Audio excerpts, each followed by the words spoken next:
of thinking at, I call it a higher level, giving mankind the most useful, helpful tools we've ever had in our history. That's Apple co-founder Steve Wozniak, his partner and longtime friend, Steve Jobs, who died peacefully today, surrounded by family at the age of 56. Around the world, people are celebrating the life and legacy of Steve Jobs. Good evening, I'm Laura Yamada. Paula Akana has the week off.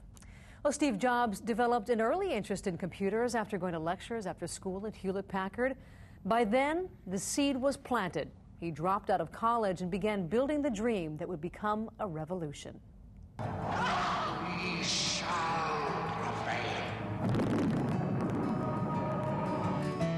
Today, for the first time ever, I'd like to let Macintosh speak for itself.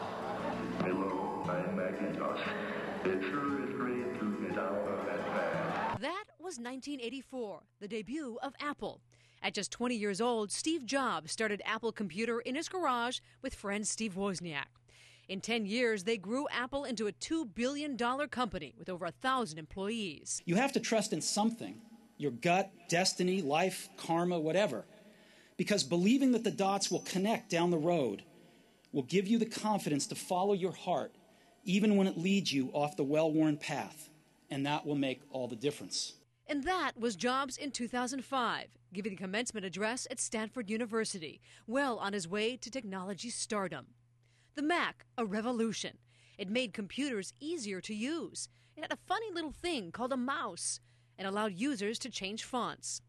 But the Mac was expensive and sales were sluggish. In 1985, Steve Jobs was forced out of Apple, but turns out he was just warming up.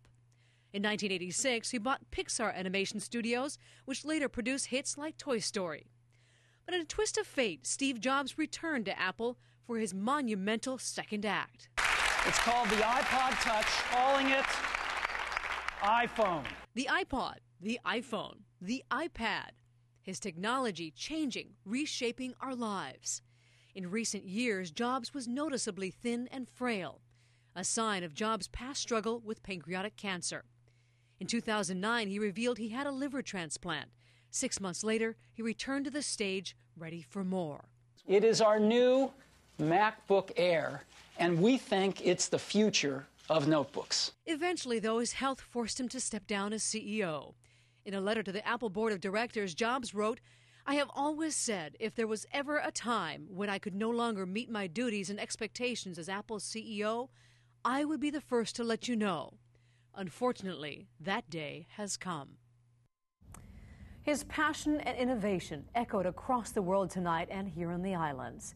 As KITV4's Amberlynn Hayden reports, they know that legacy will live on in the technology in their pockets, purses, and homes.